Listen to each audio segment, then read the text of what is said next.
Hindi naman ako naniniwala, ma'am, kasi safety siya nagdadrive, ma'am, maingat siya. Kaya hindi ako naniniwala na aksidente siya. Ayaw ko siyang bitawan doon sa ospital, ma'am. Yung nakita ko siya, nahalik-halikan ko pa siya, ma'am. Pinilit ko, binabangon siya. Ako po si Cherilyn Morante, lifetime partner ni Evangeline Bautista for 37 years. Kasi mabait siya, ma'am.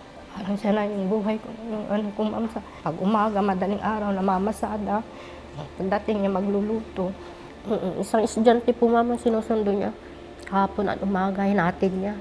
Parang sideline din niya. Nag-aanap siya ng namin.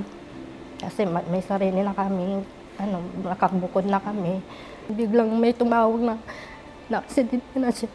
Hindi naman ako naniniwala, ma'am, kasi safety siya nagdadrive, ma'am, maingat siya. Kaya hindi ako naniniwala na aksidente siya. Sinabi nila na anuhan ng wire. Mga kuryente, globe, halo-halo kasi yun, ma'am. Kasi nakalaylay po yun, ma'am. Inadaanan niya siguro. Yung sa harapan, siguro may nahulog na wire doon sa harap doon sa tricycle, yung niya. Umikot po yung tricycle, ma'am. Na siguro yung leg niya hanggang tumala po doon sa malayo, ma'am. Tapos pumunta na ako doon, wala na doon. Patay na pala nung dinala sa ospital. Kasi sumunod po ako doon, wala na siya. Hindi ko akalain na ganun mangyayari. Wala naman siyang pasabi, wala naman siyang paalam. Sabi ko, bakit mo ako iniwan ng aga-aga? Paano na akong mag-isa? Para yung siya lang yung buhay ko. Parang hindi ko nga kayang ganyan, dito pa eh.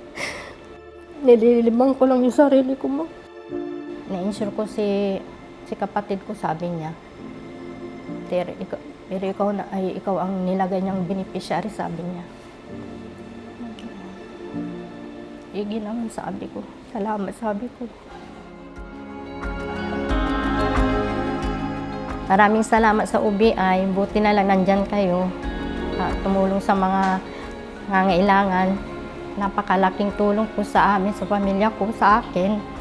Tapos kay Banje, ang ginawa akong beneficiary niya.